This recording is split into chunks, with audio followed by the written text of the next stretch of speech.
ദേശീയതയും രാജ്യസുരക്ഷയും vote പിടിക്കാനുള്ള കേവലം ഒരു മുദ്രാവാക്യം മാത്രമായി മാറ്റിയൊരു ഭരണകൂടമാണ് ഇന്ന് ഇന്ത്യ ഭരിക്കുന്നത് എന്നതിന്റെ ഏറ്റവും ദാരുണമായ തെളിവാണ് ഒമാൻ തീരത്ത് നിന്നും പുറത്തുവരുന്നത്.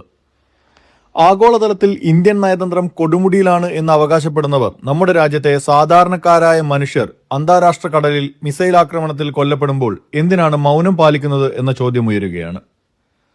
ഒമാൻ തീരത്തു നിന്നും വെറും 20 നോട്ടിക്കൽ മൈൽ മാത്രം അകലെ വെച്ച് അമേരിക്കയുടെ സെൻട്രൽ കമാൻഡ് നടത്തിയ ക്രൂരമായ മിസൈൽ ആക്രമണത്തിൽ 3 ഇന്ത്യൻ നാവികരാണ് ദാരുണമായി കൊല്ലപ്പെട്ടത്. ഇറാനുമായുള്ള അമേരിക്കൻ യുദ്ധത്തിൽ ഹോമിക്കപ്പെട്ടത് ഇന്ത്യൻ തൊഴിലാളികളാണ്. ഈ സംഭവത്തിൽ അമേരിക്കയോട് ശക്തമായ ഭാഷയിൽ പ്രതികരിക്കാനോ നമ്മുടെ പൗരന്മാരുടെ ജീവന് വില കൽപ്പിക്കാനോ പ്രധാനമന്ത്രി നരേന്ദ്രമോദിയോ കേന്ദ്ര സർക്കാരോ ഇതുവരെ തയ്യാറായിട്ടില്ല. ഈ നിശബ്ദത കേവലം ഒരു നയതന്ത്ര തന്ത്രമല്ല, മറിച്ച് അമേരിക്കക്ക് മുന്നിൽ നമ്മുടെ ആത്മാഭിമാനം പണയം വെക്കുന്ന ഭീരുത്വമാണ്. ഒമാൻ തീരത്തെ സുപ്രധാനമായ അന്താരാഷ്ട്ര കപ്പൽ ചാനലിലൂടെ സഞ്ചരിക്കുകയായിരുന്ന MT സെറ്റബെല്ലോ എന്ന എണ്ണക്കപ്പലിന് നേരെയാണ് അമേരിക്കൻ നാവികസേന അപ്രതീക്ഷിതമായി മിസൈൽ ആക്രമണം നടത്തിയത്. പലാവു ദ്വീപിന്റെ പതാകയേന്തിയ കപ്പലായിരുന്നു ഇതെങ്കിലും അതിലെ ജീവനക്കാരിൽ ഭൂരിഭാഗവും ഇന്ത്യക്കാരായിരുന്നു.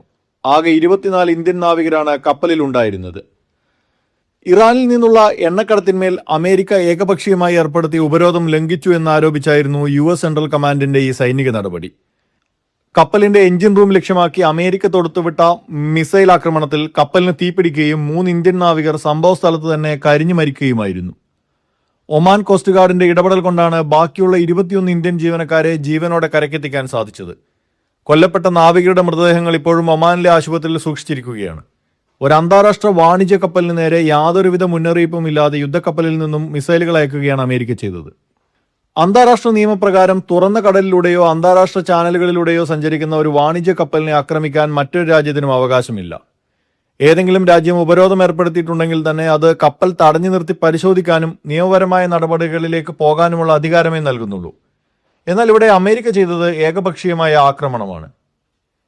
3 ദിവസത്തിനിടെ ഇന്ത്യൻ ജീവനക്കാരുള്ള കപ്പലുകൾക്ക് നേരെ നടക്കുന്ന രണ്ടാമത്തെ ആക്രമണമാണിത്. അമേരിക്ക തങ്ങളുടെ താൽപ്പര്യങ്ങൾക്ക് വേണ്ടി ഹോർമൂസും അറബിക്കടലും ഒമാൻ ഉൾക്കടലും യുദ്ധക്കളമാക്കുമ്പോൾ അതിന്റെ ദുരന്തം അനുഭവിക്കുന്നത് നാവികരും കപ്പൽ തൊഴിലാളികളുമൊക്കെയാണ്. എന്നിട്ടും ഇന്ത്യൻ പ്രധാനമന്ത്രി ഈ വിഷയത്തിൽ അമേരിക്കൻ പ്രസിഡന്റിനെ ഫോണിൽ വിളിച്ച് പ്രതിഷേധം അറിയിക്കാൻ പോലും തയ്യാറായിട്ടില്ല എന്നത് ഞെട്ടിക്കുന്ന വസ്തുതയാണ്. ഉക്രൈൻ റഷ്യ യുദ്ധം നിർത്തിവെക്കാൻ മോദി ഇടപെട്ടു എന്ന് വ്യാജപ്രചാരണം നടത്തുന്ന BJP IT സെല്ലുകൾ നമ്മുടെ സ്വന്തം നാവികർ അമേരിക്കൻ ആക്രമണത്തിൽ കൊല്ലപ്പെട്ടപ്പോൾ ഒരക്ഷരം മിണ്ടുന്നില്ല.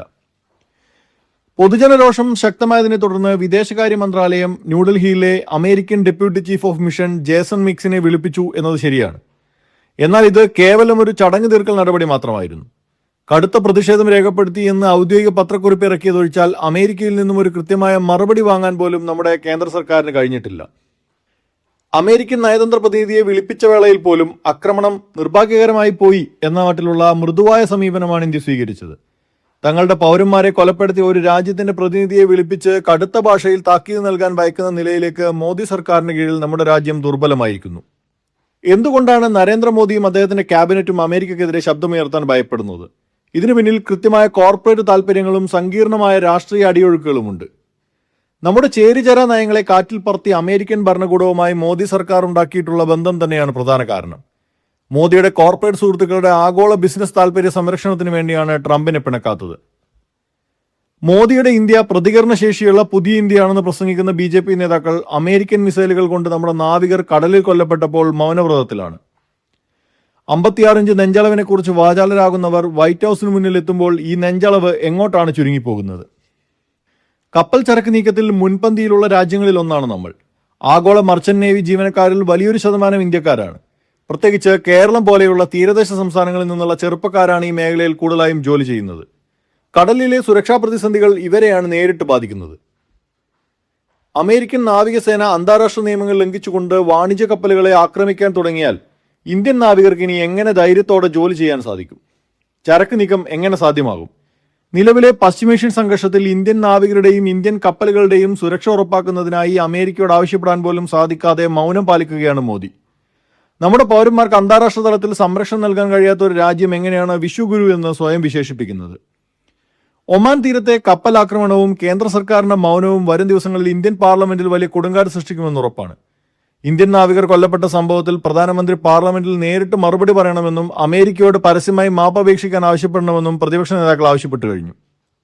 ദേശീയ സുരക്ഷയും ദേശസ്നേഹവും ഒക്കെ മുൻനിർത്തി വോട്ട് പിടിക്കുന്ന BJPയെ ജനങ്ങൾക്ക് മുന്നിൽ തുറന്നു കാട്ടാൻ പ്രതിപക്ഷത്തിന് ലഭിച്ച മികച്ചൊരു അവസരമാണിത്. ഈ രാഷ്ട്രീയ പ്രതിസന്ധി വരും ദിവസങ്ങളിൽ BJPയെയും NDA മുന്നണിയെയും വലിയ രീതിയിൽ പ്രതിരോധത്തിലാക്കും. ഒമാൻ തീരത്തെ ഈ നയതന്ത്ര പ്രതിസന്ധി ഇന്ത്യക്ക് നൽകുന്നത് വലിയൊരു പാഠമാണ്. അമേരിക്ക പോലെയുള്ള ഒരു സാമ്രാജ്യത്വ ശക്തിയുടെ മുന്നിൽ നട്ടെല്ല് വളച്ചു നിൽക്കുന്ന നയതന്ത്രമല്ല ഇന്ത്യക്ക് ആവശ്യം. നെഹ്റുവിന്റെ കാലം മുതൽ ഇന്ത്യ കാത്തുസൂക്ഷിച്ച ചേരിചേരാ നയത്തിന്റെ മനോഹരമായ പാരമ്പര്യത്തെ തകർത്ത് അമേരിക്കയുടെ ഒരു പാവ സർക്കാരായി ഇന്ത്യയെ മാറ്റാനാണ് മോദി സർക്കാർ ശ്രമിക്കുന്നത്. ഭരണകാലയളവ് കൊണ്ട് നെഹ്റുവിനെ തോൽപ്പിച്ചു എന്ന് അഭിമാനിക്കുന്ന മോദിക്ക് നെഹ്റുവിൻ കാഴ്ചപ്പാടുകൾക്ക് മുന്നിൽ നാണം കെടാനേ സാധിക്കൂ. നമ്മുടെ രാജ്യത്തെ ഓരോ പൗരന്മാരുടെയും ജീവനാണ് ഏതൊരു വിദേശ നയത്തെക്കാളും വലുതെന്ന് പ്രഖ്യാപിക്കാൻ ഭാരതത്തിന് കഴിയണം. അമേരിക്കയുടെ കടുത്ത ഭാഷയിൽ പ്രതിഷേധം അറിയിക്കാനും കൊല്ലപ്പെട്ട നാവികരുടെ കുടുംബങ്ങൾക്ക് അന്താരാഷ്ട്ര തലത്തിൽ വലിയ തുക നഷ്ടപരിഹാരം വാങ്ങി നൽകാനും കേന്ദ്ര സർക്കാർ അടിയന്തരമായി ഇടപെടേണ്ടതുണ്ട്. സ്വന്തം പൗരന്റെ ചോരയ്ക്ക് മുന്നിൽ പോലും മടിച്ചു നിൽക്കുന്ന ഒരു ഭരണകൂടം രാജ്യത്തിന് നാണക്കേടാണ് എന്ന തിരിച്ചറിവിലേക്ക് ഇന്ത്യൻ ജനത ഉണരേണ്ട സമയം അതിക്രമിച്ചിരിക്കുന്നു.